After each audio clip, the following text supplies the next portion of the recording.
बाबर सत्तार साहब। जी मैं एग्री करता हूँ, कोई सियासत को फर्क नहीं पड़ेगा, बिकॉज जो वो बातें कह रहे हैं, पहली बात तो ये है कि वो बातें सबको पता है। जावेद हाशमी इनकी पार्टी के प्रेसिडेंट थे, उस टाइम पे उन्होंने पार्लियामेंट में खड़े होकर ये सारी कहानी बताई थी, और शायद इससे ज्यादा ही बताई थी। उस वक्त बताया था कि किस तरह कोर कमेटी की मीटिंग के अंदर पीटीआई के तमाम लीडर्स अग्रीड थे कि ये धरने वाली सियासत की तरफ नहीं जाना चाहिए, और शेख रशीद साहब ने गालिबन उनका जिक्र फिर उन्होंने किया था, और शायद सैफुल्लाह न्याजी का जिक्र किया था कि उन्होंने कोई कान में फूंक मारी, और उसके बाद फिर इमरान खान ने अपना फैसला भी तब्दील किया। उस वक्त उन्होंने कहा था कि ये कहाँ से पैगाम रसाई हुई, कहाँ से आए, उसकी तफसीलात बताई थी। उन्होंने बताया था कि ये कैसे बाद में जाके अदालती फैसलों के थ्रू गवर्नमेंट को बेआबरू किया जाएगा।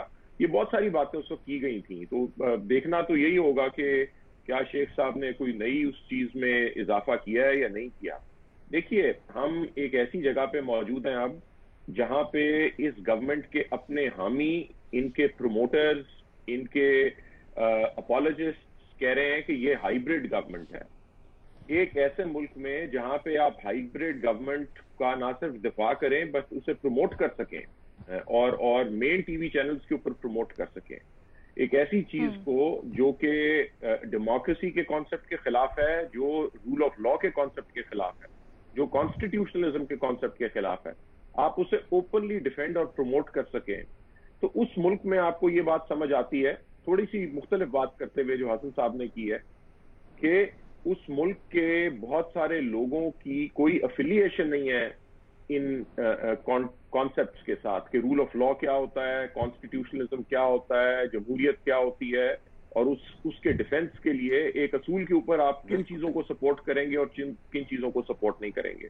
तो फिर क्यों नुकसान हो उनकी सियासत को, जब आप ये बात कह रहे हैं कि जी ठीक है, डेमोक्रेसी को नहीं सपोर्ट कर रहे थे वो धरने के दरमियान, तो क्यों नुकसान हो? क्योंकि बहुत सारे लोग तो यहाँ खुला खुला डिफेंड करते हैं कि जी डेमोक्रेसी तो है ही इस काबिल नहीं कि इस मुल्क में आए, या रूल ऑफ लॉ कौन सा इस मुल्क के लिए। तो एक अगर लीडर और उसकी पार्टी ये काम कर रहे हैं तो क्यों उनकी सियासत को नुकसान हो इस बात से। तो हमारा मसला ये है कि हम एक कौम की सूरत में किसी असूल के ऊपर सियासत को ना सपोर्ट करते हैं ना अपोज करते हैं। जो चढ़ते सूरज हैं हम उनकी पूजा करते हैं, जिनके पास ताकत हो हम उनकी पूजा करते हैं, उनके खिलाफ हम कोई बात नहीं कर सकते। आज भी नहीं कर रहे, इससे पहले भी हिस्ट्री में नहीं की जब तक वो लोग चले नहीं गए, और हम आइंदा भी नहीं करेंगे। और इसी वजह से यहाँ पे डेमोक्रेसी और रूल ऑफ लॉ और इस तरह की चीजें नहीं स्टैब्लिश हो सकेंगी अनफॉर्चुनेटली। ठीक है।